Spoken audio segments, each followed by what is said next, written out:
Craigslist, it's a cheap, easy way and convenient way to sell and advertise things, and even an easier way to get ripped off.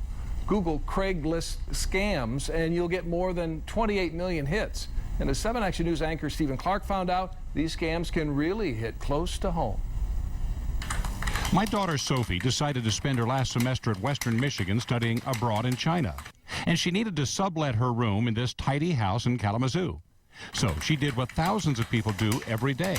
She put an ad on Craigslist. Yep, there it is. The first response came within less than 24 hours from a woman coming from Berlin, Germany, and she was showing very much an interest in the room, so I replied back to her. She said her name was Mary Forrest, even sent a picture and a few paragraphs about herself. "I am 24, she writes in broken English. "My laugh is soft and contagious." Oh, easily 40, back and forth, 40 emails. We built a friendship, I would say, kind of. She really built your trust up. Yeah, definitely. After about 3 weeks, Mary Forrest sent an email explaining that 2 checks would follow.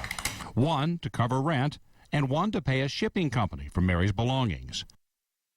But the next day, just 1 check arrived. She told me to bank the entire thing in my account, subtract the amount for my rent payment, and she would give me further instructions once I did so. The check looked real enough. It's issued by an international relocation company called the Cardis Corporation, but the story sounded fishy. Mary Forrest wanted Sophie to deposit this check in her own bank account, then take out money for a Walmart MoneyGram to be sent to Florida to Mary's shipper. Now, isn't that the kind of thing that a relocation company ought to handle? So instead of depositing the check, I made a phone call to the company that supposedly issued it.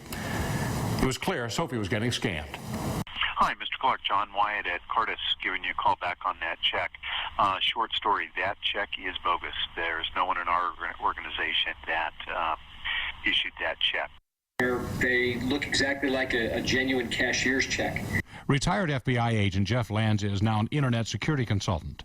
He explains Sophie was caught up in a variation of the old Nigerian scam. The Nigerian scams, that check always was returned to the bank, not paid, and then the bank will then debit your money that original amount. So you have to pay the money back to the bank that for the amount of that fraudulent check. So that's how they make their money and you lose yours. That's exactly right. And then I felt really stupid. Knowing she was getting scammed, Sophie decided to turn the tables on them. I did. I had some fun with it, and I told her I'd gotten in a little car accident, and I had to use all the money she sent me to get my car fixed, which made them very angry. She threatened to get the authorities involved to send me to jail, that I was going to jail. The next day, she said I'd be in jail by Monday.